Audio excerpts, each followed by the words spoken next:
নমস্কাৰ বন্ধুসকল, সকলোকে স্বাগতম জনাইছোঁ মোৰ অন্য এটি ভিডিঅ'লৈ। আশা কৰিছোঁ আপোনালোক সকলো কুশলে আছে। আজি আমাৰ বিবাহ বাৰ্ষিকী, গতিকে আজি এয়া নামঘৰত সেৱা কৰিবলৈ আহিছোঁ। তাৰপিছত আমি আহিলোঁ হৰগৌৰী মন্দিৰত। খুব ধুনীয়া এই মন্দিৰ ভাগ। আপোনালোকে যিসকলে নগাঁৱতে থাকি অহা নাই আহিব পাৰে। খুব ধুনীয়া লাগে, ইয়াতে আহিলে মনটো ভাল লাগে। আৰু যিহেতুকে বিবাহ বাৰ্ষিকী, সেইকাৰণে আমি দুয়ো হৰগৌৰী মন্দিৰলৈ আহিলোঁ।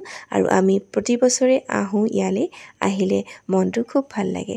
আৰু ৰাস্তাতে আহোঁতে তাইক স্কুলৰ পৰা আনিলোঁ। তাই বোলে অলপ পিয়াহ লাগিছে, সেইকাৰণে এয়া খাইছে কুঁহিয়াৰ ৰস।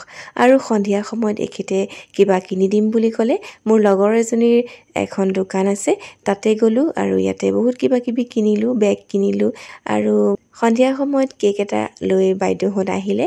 যিহেতুকে আমি 12টা বজাত কেক কটা নাই, সেইকাৰণে তেওঁলোকেই লৈ আহিলে আৰু এয়া আমি কাটিলোঁ আৰু এনেদৰে চেলিব্ৰেট কৰিলোঁ। আৰু আজি আমি ঘৰত একো পতা নাই, বাইদেউহঁতক মিঠাই চাহ এনেদৰে খোৱালোঁ।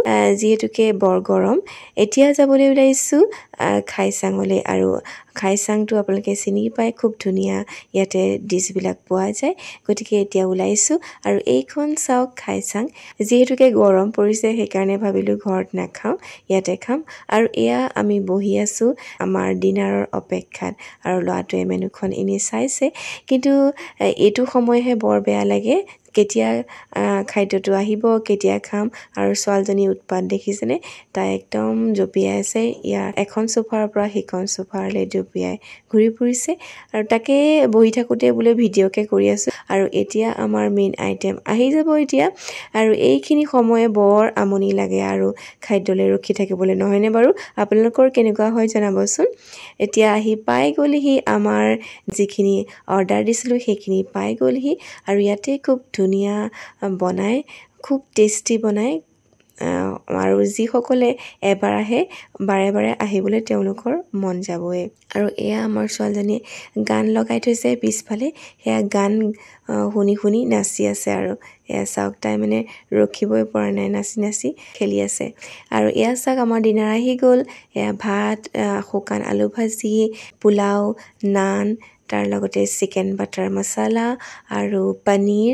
আৰু মায়ে যিহেতুকে চিকেন নাখায়, সেইকাৰণে মাৰ কাৰণে মাছ আনিছে, ডাল ফ্ৰাই, পাপৰ, চালাড, বিভিন্ন বস্তু আছিলে। খুবেই ভাল লাগিলে। আৰু যিহেতুকে আপোনালোকে জানে মোৰ পেটটো বেয়া হৈ আছে এইকেইদিন, সেইকাৰণে ইমান খাব পৰা নাই বাৰু, অলপ পেকিং কৰিহে আনিব লগা হৈছে। আৰু এয়া অকণমান লৈছোঁ, আৰু এখন নান লৈছোঁ, অকণমান পোলাও আৰু ভাত কেইটিমান লৈছোঁ। তাকে গোটেইখিনি খাব নোৱাৰিলোঁ বাৰু, দেখি পেলাই লোভ লাগে যে, সেইটো কাৰণে এয়া খালোঁ। আৰু ছোৱালীজনীয়ে মানে ফূৰ্তি কৰি কৰি এয়া চাওক, একদম গান লগাই থৈছে যে, নাচি নাচি ধুনীয়াকৈ খাই আছে। মানে এয়া এইকণে ফূৰ্তি আৰু, নহয়নে বাৰু? পৰিয়ালটোৰ লগত শাহুমাকো লৈ আহিছোঁ, গতিকে আমাৰ ঘৰৰ মানুহখিনিয়ে খালোঁ। আৰু এতিয়া মানে এইবাৰ কাকো মতা নাই, যিহেতুকে বহুত গৰম পৰিছে।